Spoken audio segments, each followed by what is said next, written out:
So Berto, I just heard. So I'm on Reddit. You're on Reddit? Well, that's my place I go to look at the internet. That's your 4chan? Yeah. I started seeing all of these posting about Chris Cornell's music. So right. Chris Cornell Unplugged, an old Soundgarden song. And you're like, oh, that's interesting. And I'm like, and after like the third post, I'm like, why are all these random people posting about Chris Cornell? And then all of a sudden it occurred to me, he must have died. Right. Because on Reddit, the only reason why something like that would happen would be because something horrible had happened. And so I looked it up, and in fact... Because even if they put out a new album, it just wouldn't bubble up like that. Right, especially, yeah. So he has died. He died yesterday. And I just wanted to talk about it on the podcast. Suicide, and that's what it very much appears to be at this point. Oh, man. Yeah. And I also just want to talk about Chris Cornell's career and our interaction with it. He's from Seattle. He's one of the Seattle greats. Rachel! And so, and he also did impressions of birds, kind of like what Berto just did. And so I thought we could talk about that sort of thing. What do you say, Berto? Let's do it. This is the Psychology in Seattle podcast. I'm your host, Dr. Kirk Honda. I'm a therapist and a professor. My name is Humberto Castañeda, and I'm a typographist. So the thing before we start into this is the last time this happened, it was either Prince or David Bowie. I had just heard that, I think it was Prince, that he had died just before we started recording. And so it was with Rebecca, I think you weren't here. And we just started to just talk about it because I just wanted to talk about it. And then people on the internet, of course, I get daily messages from people telling me about how I got some fucking fact wrong or something, you know? Like, Prince's or David Bowie's or whoever it was, but it'll be like, so-and-so's album wasn't that year, it was this other year. And Ziggy Stardust was not this sort of thing, it was that sort of thing. And all I have to say to you fucking internet people is this. If you come to a psychology podcast in which I'm just riffing about something to learn about the facts about anyone's life, you can go to hell. There's a thing called Wikipedia plus 10,000 other websites you can go to find... It's wikipedia.org. To find facts. You don't come to a stupid podcast to listen to facts. And the other thing is people, in all likelihood, I recorded those episodes months, if not years ago. I don't give a fuck if I got something wrong, somewhat, especially if it's about a popular, figure. Amy Winehouse died when she was 27, not 28. And it's like, Harry Potter's Patronus was blah, blah, blah, not this blah, blah. Do you know how many messages I get about the Harry Potter episode? We're here to talk about psychology. It's not hard. Are you the worst prosecuted, the most persecuted podcaster in history? No, I can't imagine what more popular internet people get. Is this a witch hunt like none other? It's just stupid. So I just want to say, I just figured this out like 15 minutes ago. Started, pressed record. We're going to record and just lay off. So, and I'm sure Chris Cornell would agree with me when I tell y'all to fuck off. He had many songs in which he told people to fuck off. So there we go. Like Black Hole Moon. Yeah. So the first time I saw Chris Cornell, I was at Bumbershoot 1990. Whoa. And I went to Bumbershoot because I wanted to see the Posies. Remember the Posies? Yeah. The Posies had just come out with Dear 23, the album before Frosting on a Beater. And, the Frosting on a Beater was probably their biggest album. It was I Can Dream All Day. I Can Dream All Day. But Dear 23 was probably my favorite album. And it's a great album. And so I go to see the Posies play there. It's in Key Arena. But Bumbershoot is this big music festival in Seattle. It's been going on forever. Bumbershoot is another word for umbrella. I've come to learn. And so I'm watching the Posies, and there's all these punk guys, these guys in black and shaved heads. And was Posies Jealousy too? Did they do Hey Jealousy? No, my God. Okay, what was their again name? That's a terrible. That's like, I mean, they're fine, but What was their name? Because I saw them at UW.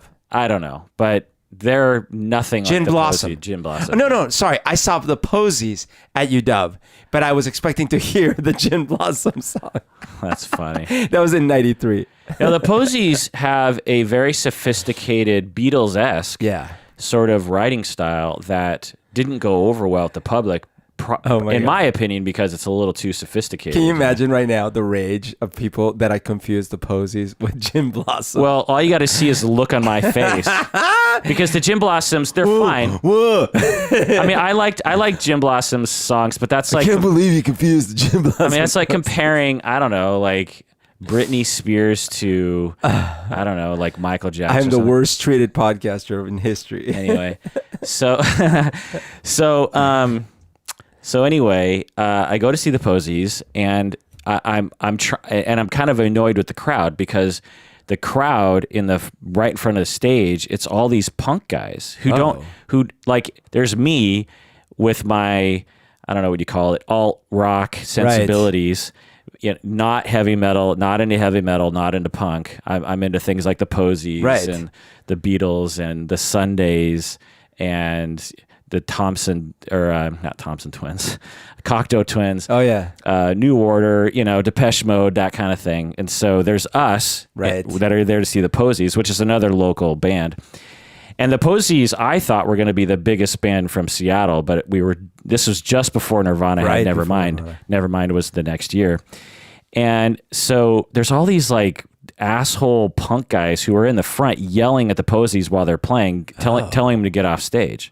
Oh. Yeah. And they're just like, boo, get off the stage. And John Auer, the lead singer of the Posies, whom I've seen in very small clubs in Seattle in the last 10 years, he starts yelling at the crowd. He's just like, every time you boo, it just makes me want to play another song. It just makes us stronger. Yeah, and so I totally respected that because it was very awkward, because if John Auer and Ken Stringfellow, if they just sort of were like, come on, guys, or if they ignored it, it would look bad. But they just came right back at him. They're just like, fuck you.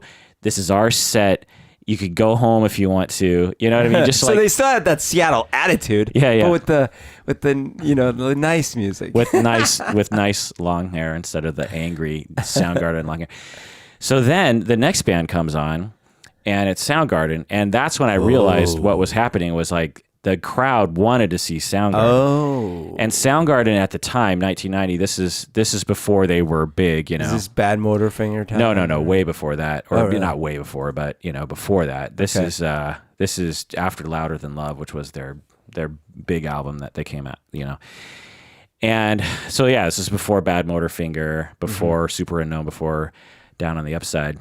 And I'd known to Soundgarden because there were a handful of local bands that everyone knew about. You knew about, Nirvana. You knew about Mudhoney. You knew about Tad. Mudhoney was bigger than Nirvana initially, right? Totally. Nirvana was a shit tiny little crap band, and no one expected Nirvana to be the band that came out with the biggest album of all time that would actually rocket everyone else with him, including Soundgarden to some extent. But Soundgarden was one of those bands. So I thought the Posies were going to be big, but actually Soundgarden actually had a pretty good following. But it was a metal following. And, normal soccer moms don't listen to metal. Do you know what I mean? And so no one's going to listen to this band.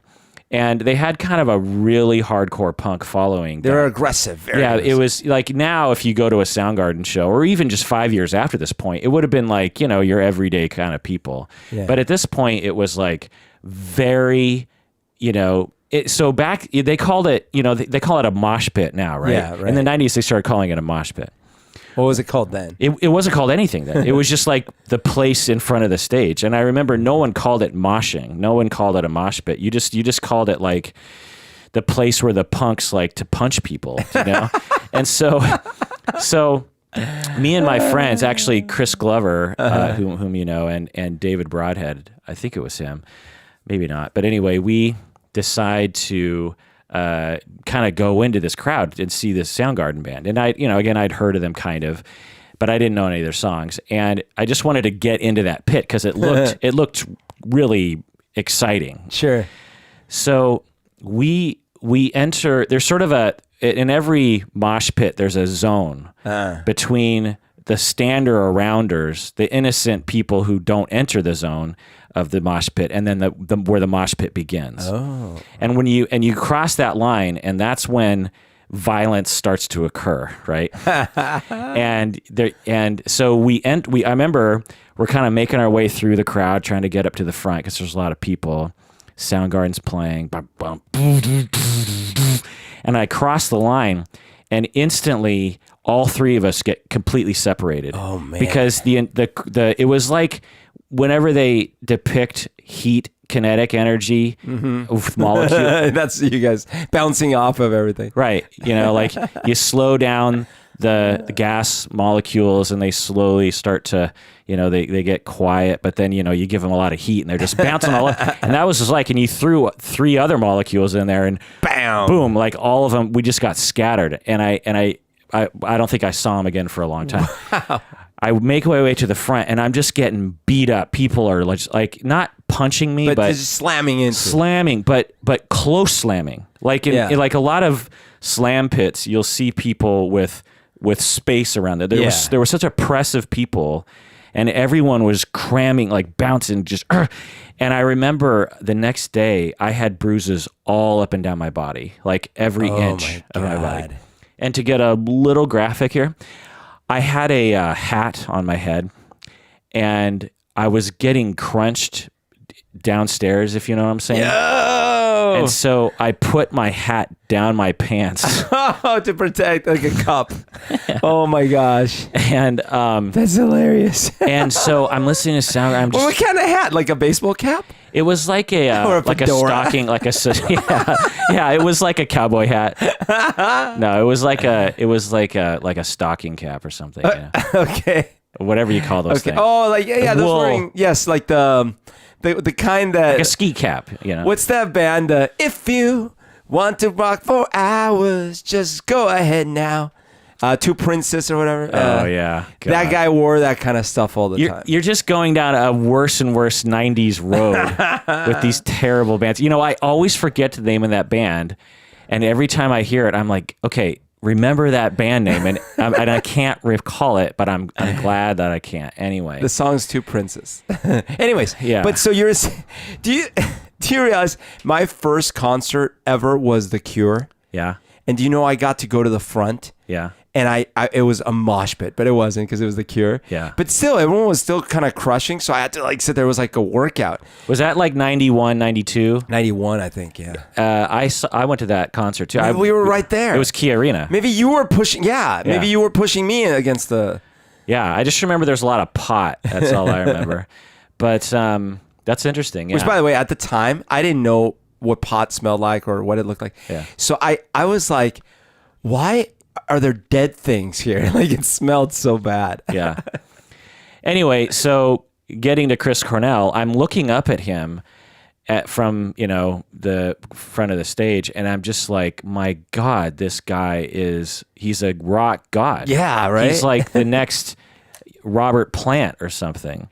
He just had this charisma, and he could sing, and this music, and they had this Japanese bassist, which I thought was just so cool, and he was good looking and probably tall. I don't know how tall he was, but he looked tall. Oh yeah, long hair, long Jesus hair. Was he shirtless? That goatee, absolutely. and so I'm getting bounced around, and the music, and it's all these punk guys, and then all of a sudden, everyone reaches up into the air with their arms at the same time. And I don't know what's you don't know what's happening. And they go, fuck you, the entire mosh pit at the same time. And I'm looking around, and I'm like, how is everyone knowing this choreographed thing? And then I realized that's the song. It's this song, Big Dumb Sex by Soundgarden. It's on their Louder Than Love album. And the chorus is, fuck you. I see. And everyone's screaming this, and I'll just never forget. It just, everyone stopped being violent with each other just long enough. Yeah. So anyway. Sounds like a dashboard confessional show, but a little different. Yeah. So anyway, Soundgarden, they got their name from a sculpture that is in Magnuson Park. Have you ever been there? Oh, okay. Have you ever been there before? Yeah. There's this, But I had no idea that was the connection. Oh, okay. It's called a Soundgarden, and it's these large metal whistle Yeah, kind I've of seen things. that. I just never knew what it was called. Oh yeah, it's called a Soundgarden, and so that's where they got their name from. Then Bad Motorfinger comes out, and that was their big album that kind of got them onto the map because it had, Spoon Man, Rusty Cage. That's right. Jesus Christ Pose, that kind of stuff, and so they, for the first, and partially I'm guessing because they were from Seattle and Nirvana was just so big. But I remember watching MTV and like you'd walk up to Sharon Stone or something and who's your favorite Seattle band? Just like on a red carpet. Right. Yeah, that was the thing of the month was like, who's your favorite grunge band? And basically it came down between Soundgarden or Nirvana. You had your Soundgarden people and you had your Nirvana people. And then there's Pearl Jam after that. Oh, right. Sorry. You had your Pearl Jam. Yeah. So Pearl Jam was huge. Nirvana was huge. And like Soundgarden was like a third or something. So I remember seeing, well, first of all, I love the videos on MTV, but then I remember when I saw Singles. Right. And there's that scene where they're in the club and he's singing Ritual. Yeah. And I'm like, is that a real band? I didn't know it was Soundgarden. I was like, that can't be real. Is that a real person singing that? Yeah. What the hell? Yeah. Yeah, he's in that movie. So just a little bit on the news. He had a rock festival in suburban St. Louis. No, sorry. He had a sound just looking. Maryland, Missouri. So Maryland Heights, Missouri. They were scheduled. Fuck, I don't know what I'm reading. Anyway, they found him in a hotel room, and let's see. A medical examiner determined that Cornell killed himself by hanging in Detroit. So a show in Detroit, and then just hours later, that night in his hotel room, it seems as though he killed himself. Man, he was 52 years old. He had been suffering from depression and that's what I was wondering. social phobias and drug and alcohol addiction his entire life. I remember he was one of the big heroin was he? addicts back in the day. Yeah. Have you seen anything about like heavy heroin use leads to depression, or is it depression leads to heavy heroin use? Both. Any addiction ongoing will complicate your depression or even cause it, because one, the consequences of drug addiction are quite severe. The stigma, the pushing people away, the shame, that can be in itself a cause for depression. But also your brain chemistry is altered as such that when you engage in long-term substance abuse, particularly things like heroin and alcohol, there will be times where your brain is trying to adjust, and the adjustments can cause deeper depressions. I see. Yeah. So what I suspect, and again, this is just speculation, is that he had been thinking about, I'm sure reports will come out, but I'm guessing that he had been thinking about suicide at least off and on for decades. Oh man! And had been successfully, pushing past it. But I think, again, speculation based on my experience with other situations like this, was he made a decision a long time ago that he was going to do it.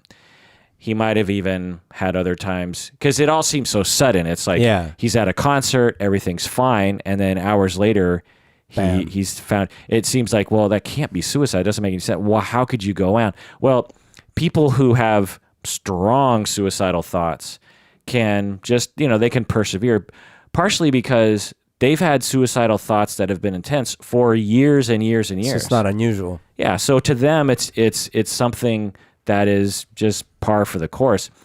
And and so it seems to me that he made a decision a long time ago, is my guess, and for whatever reason thought this would be a good time to do it. Oh man. It's weird because like he tweeted just before the show saying like, "Let's rock Detroit" or something. Really?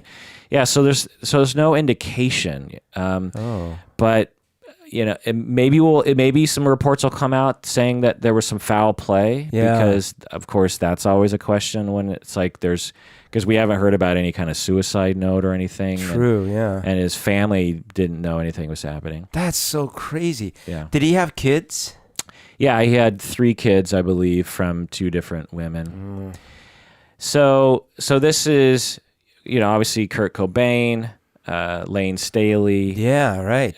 The lead singer of what's the Stone Temple Pilots? Yeah, that guy. Scott. What's his name? Scott. Stapp something. No, Scott. Something. Yeah. And so it's a sad day, and that's really most of it. Yeah, a lot of his songs actually had a lot of death themes in it, which is common to heavy metal and to that kind of music. But he has a song called "Like Suicide," and my favorite song is called "Boot Camp," and it's on Down on the Upside, which was their last really good album. So it's so there are 16 tracks on on that album, yeah.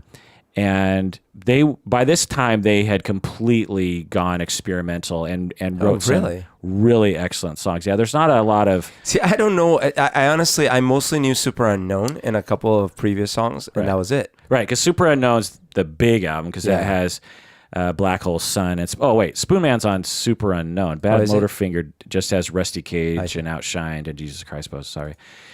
So all those people on the internet, they're gonna fucking blast me.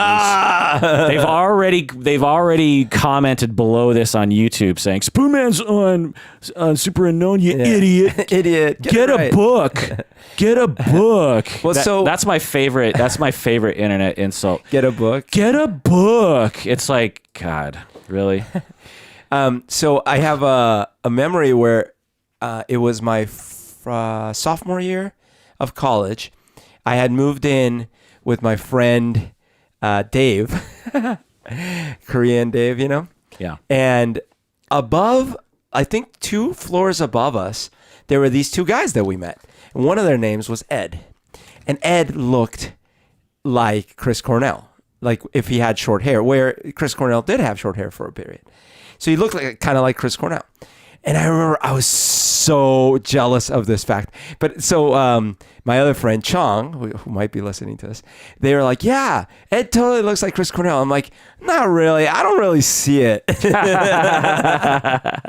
was like, God damn it. That's funny.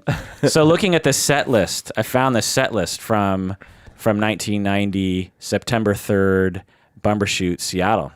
And in fact, their 5th song, Big Dumb Sex, the Fuck, Fuck, Fuck You song. Other songs that they played, I think during their encores, they played Inagata da Vida by Iron Butterfly. Nice. But they teased it, so they just started it, apparently.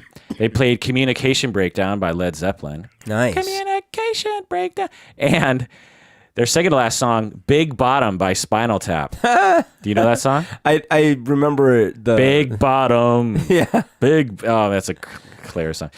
And their last song, Jesus Is All Right by the Art Reynolds Singers. Is that the... Wait, Jesus is just all right with me. Is that it? Just all right. That's hilarious, yeah. So anyway, he grew up, actually, he went to Shorewood High School, which is nearby. I used to live downtown, but now I live in the suburbs. And that's right. Shorewood High School is actually pretty close to here. He had, I think, some trouble growing up in his family, and he, early in life, engaged in drug abuse, heroin, and alcohol. I mean, I remember hearing about him in the 90s. People would just say, yeah, Chris Cornell. I remember there would be reports about Chris Cornell going on these long heroin bouts. I seem to remember that. Yeah. Yeah, and how Because he did disappear for a bit, right? Like Okay. he was, Soundgarden was going and stuff like that. And then when he came back, it was like the Audio Slave stuff, right? Yeah. And then he did a few solo things. I remember when he did the Bond song, but Yeah. he did sort of like recede from prominence here and there. Yeah. Maybe he was going through bouts of...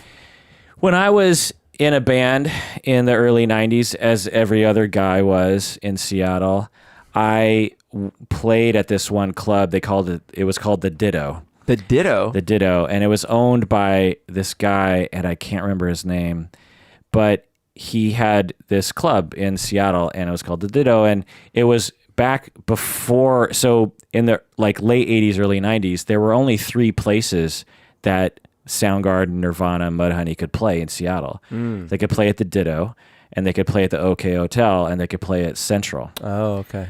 Now, fast forward 4 or 5 years, there were clubs for rock bands in every sub, Sure. borough in Seattle. There Yeah. were just everywhere. I mean, like when we started playing, one of our favorite places, the two favorite places we ever played was this Chinese restaurant and this Indian restaurant. The Indian restaurant was in Pioneer Square, so Okay. that kind of made sense. But the Chinese restaurant was in Ballard. But they had this really great stage Weird. and great sound system and stuff. And it was a restaurant. Yeah, it was called the New World. But so all these, Indian restaurants, Chinese restaurants, everyone was like inviting grunge into Wow. their lives. But there was a time when there's only 3 places, and so when we would play at the Ditto, we would hang out with the owner sometimes, and he would take us into the back. And so he owned almost an entire block in Belltown, right underneath the monorail. Oh, wow. And he in the back had a bigger space than his club, but he never used it except for his hoarding. He had Oh, no. he hoarded newspapers, so he would Like clinical hoarder kind of thing? Like you could barely walk? Or I mean, we could get into the definition of hoarding disorder, which is an actual DSM thing, but I'll just say what he did. Okay. Call it what you will, but he would collect stacks of newspapers, Seattle Times, Seattle PI, every day, and he stacked them fairly neatly in all these stacks, which resulted in a mountain of newspapers, and they were all stacked, and so you could climb on this mountain.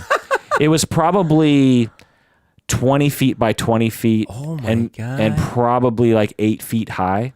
why didn't he just scan him and put him up on the internet? Yeah.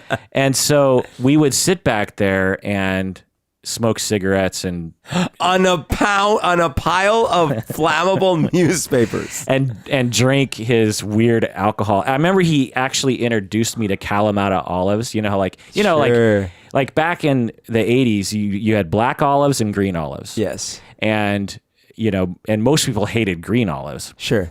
And Kalamata olives were like really gross. But I remember he was Italian, and so he wanted to start selling these in his bar, and he would put like 3 Kalamata olives in this, those plastic little bowls that you use for ketchup, like at McDonald's or something. And he would put them in there. Yeah, and I remember he was like, "You got to have these," and then we're just kind of like, "Wow, these are strong," Anyway, so we'd sit back there, smoke cigarettes, drink his weird alcohol, and we would talk about his experiences just a couple years earlier with all those bands. Oh, wow. Nirvana, Soundgarden, Mother Love Bone. And he was really close with Andrew Wood from Mother Love Bone. Right. So there's another Seattle guy who died. He was also suicide? Oh, overdose. It was overdose. I think so, overdose. Yeah. And I think Andrew Wood and Chris Cornell were really close, because when Mother Love Bone dissolved because of Andrew Wood, Chris Cornell joined a lot of those guys, and they formed Temple of the Dog. Yeah. And so he was telling me about, he claimed, I think his name was Paletti, if I remember right. So long ago, but anyway, he was telling me that he gave Andrew Wood his first joint, which led to eventual heroin, which led to eventual dying.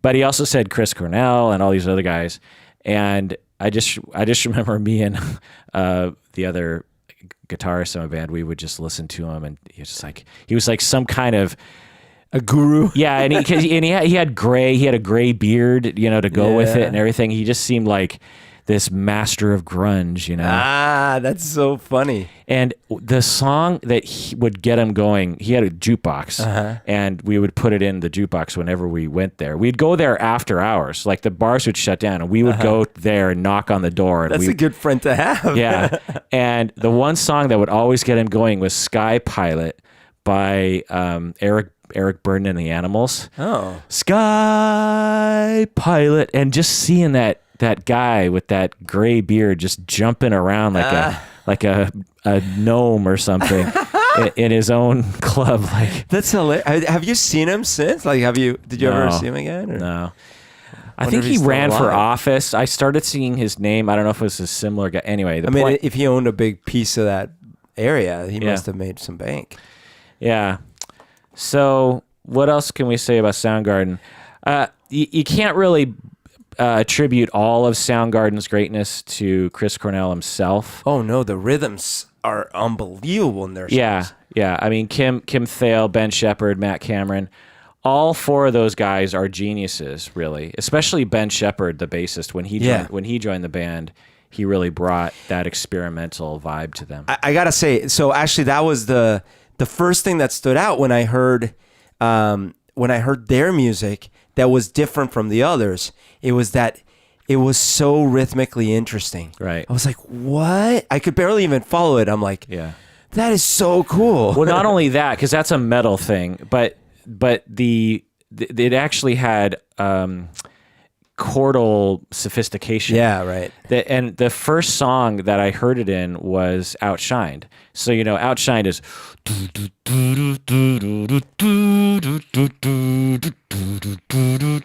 Outshine. And so, pretty typical grunge, slow metal, because that's what grunge was slow metal. But then it has this bridge. The dun dun dun dun dun dun, and then you hear chords, you hear actual interesting kind of like alternative rock chords that are sort of shoved into this metal song, and that's when I was like, whoa, what is this band? What is Soundgarden doing? And I think that was a lot of Ben Shepherd stuff. Interesting. But yeah, by the time Down on the Upside came out, I mean, they were so just expressing this genius stuff.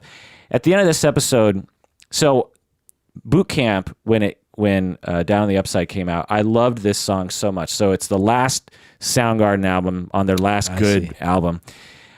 I covered it, actually. Oh, wow. On my 4-track cassette recorder. Oh, you mean you covered it? You re-recorded each song, your own version of it? No, just Boot Camp, just the song Boot Camp. Oh, just Boot Camp. Okay. Yeah, and it's interesting because the lyrics are really appropriate to the situation. And at the end of this episode, I'll play my version. Your cover, because we don't have the rights to of course. play. But anyway, here are the lyrics. It's very simple. I must obey the rules. I must be tame and cool. Here it says cook, but I'm pretty sure it's cool. That's a saying. I must be cook. Yeah, what? I'm pretty cook. I'm a pretty cook guy. I must obey the rules. I must be tame and cool. No staring at the clouds. I must stay on the ground. In clusters of the mice, the smoke is in our eyes. Like babies on display, like angels in a cage. I must be pure and true. I must contain my views. There must be something else. There must be something good far away. Far away from here. Far away from here. And then there's a final line in there. But so, internet, Google music doesn't even have the right lyrics. But anyway, so it ends with that. There must be something good far away. There must be something else. I see. And so that's what we'll end with. But do you have anything else you want to say about Chris Cornell, Berto? Let's see. Well, at the time where all this was happening, I was still in high school in Tacoma. And I went to, I think we talked about before, my swim coach was, his last name was Stauffer. He was Aaron Stauffer's dad, from what's it, Seaweed? Isn't that the name of the Tacoma band? I don't know. There was this kind of famous grunge band from Tacoma. I think it was Seaweed. Not that famous. They were famous enough. Maybe you lived in Tacoma at the time, so no. Like they were Seattle famous, I should say. I never heard of them. Seaweed.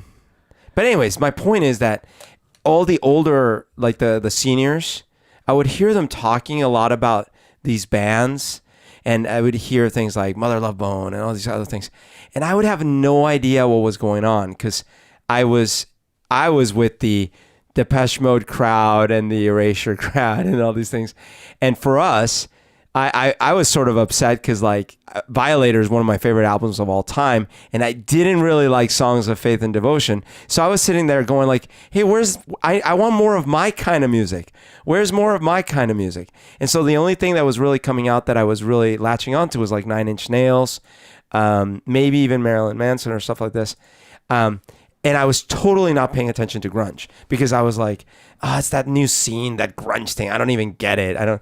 So it took me till 93 when I went to college to finally be like, fine, I'll listen to some of this stuff. And then I really liked, I loved. Actually, Soundgarden was one of the only ones that I already actually really liked because it sort of poked out of that. But I had even missed the Smashing Pumpkins because I grouped them in the whole grunge thing. Oh, man. Yeah, I know. That first Smashing Pumpkins album, Gish, I listened to it and I didn't understand it and hated it. Really? Yeah, I hated it at first. I was just like, what is this? I was like, it's kind of like Jane's Addiction. I even thought it was kind of like Guns N' Roses in a sense. Oh, weird. But, you know, because like back then there was nothing else to compare it to. Sure. But I really compared it to Jane's Addiction.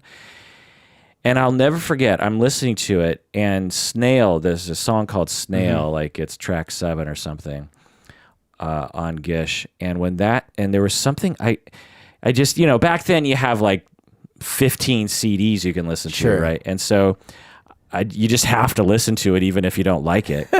And then all of a sudden, it just hit me between the eyes, and I was like, "This is the best album of all time."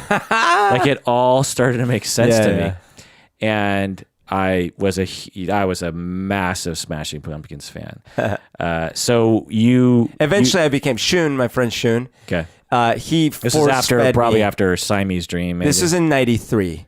He force fed me several bands, and I was like, okay, I like it, and then I really liked it. Okay, because it's not really your thing though, even to this day. I mean, if you just wanted to play like music, you know, that you want to listen to, you wouldn't pop in a Smashing Pumpkins album, would you? No, that's true. I mean, certain songs I really love, but definitely, like, if you grab me on a random day, Berto, play a song, it'll be some song from the 80s that I can sing to. Something lighter, let's just say. Yeah. Yeah, mostly. Yeah. Which is great. You know, I'm not saying it's bad. I'm just saying that's just your... That's my average That's your choice, thing, yeah. For me, I have a massive, like, heavy metal side to me, like Smashing Pumpkins, like Husker Du. Actually, I think Husker Du is what opened my eyes to melodic, hard music. Interesting. And so when Nirvana and all these other bands came out, and Jane's Addiction actually was before a lot of the grunge bands. Were you a Jane's Addiction fan? Yeah. Oh, so Jane's Addiction sort of scared me. Yeah. Because when I watched that video, the first thing I ever heard of Jane's Addiction was being caught stealing once when I was 5, whatever, right? Yeah. And I was watching the video, and there are so many things that were foreign and weird to me. Like, why is he cross-dressing? Why is he wearing women's clothes? And then, is he actually stealing from a store? And then it's like, and then the dogs, and it's like, they're doing illegal stuff. These guys are not for me. They're not good. Well, I've always had a nihilistic, anarchic thread in my life, and so all that kind of stuff. Public Enemy actually gave me a similar feeling back then. But anyway, yeah. Well, okay, so let's conclude. And again, this wasn't an episode that was supposed to provide you the story of Chris Cornell. In fact, I talked more about myself in this episode than I talked about Chris Cornell. It's a sad thing that he passed away. He was an amazing singer. I mean, just YouTube his various different unplugged performances. He could play an acoustic guitar very well. Mm-hmm. That one song that's actually on the singles soundtrack is just amazing. Yes. And he's an amazing guitarist, an amazing singer, and even into his 50s, he could still just totally nail these songs. And he's just a one of a kind. I mean, can you think of anyone other than Robert Plant? Robert Plant, right? That's yeah, definitely. Robert Plant and those kinds of guys. Like, it's hard to come up with another person who is.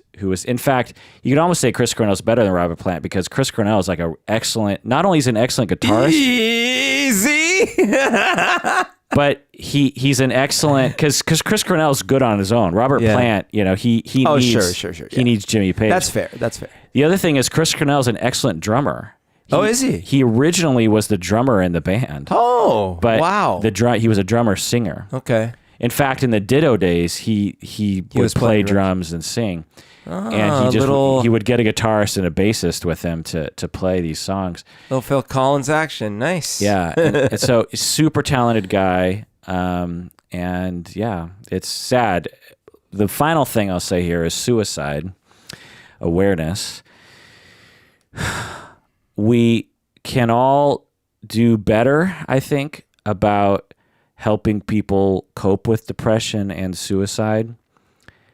One of the best things you can do with regards to preventing suicide is human connection. Again, total speculation, but as with Robin Williams is up in Alaska, wasn't he up in Alaska? Yep. And he was isolated. Isolated. Yeah.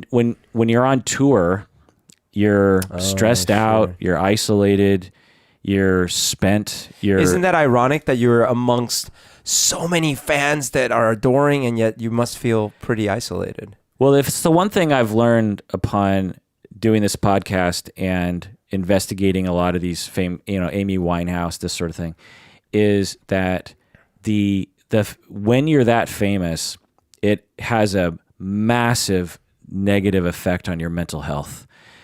The amount of energy mentally you have to put into it, and the amount of the onslaught of abuse that especially a woman like Amy Winehouse, that you'll get from the media and other people, and then the amount of substances you have to take just to stay regular. Right. You're jet lagged. You're all out of whack, and then again the isolation. He's away from his kids. He's away from his wife. He's probably away from maybe some of his friends. I don't know. And if there's a significant suicidal motivation, then it's perhaps going to get worse in those situations.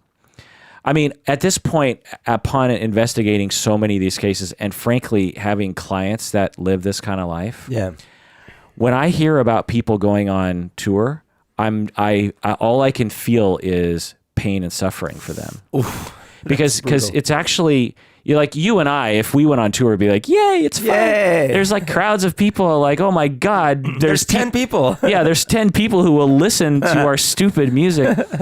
But for these people, this is how they make their living. They release albums, but in today's economy in the music industry, from what I understand, all your money comes from these tours. Absolutely. And so selling T-shirts. So it's not necessarily something you're doing for fun.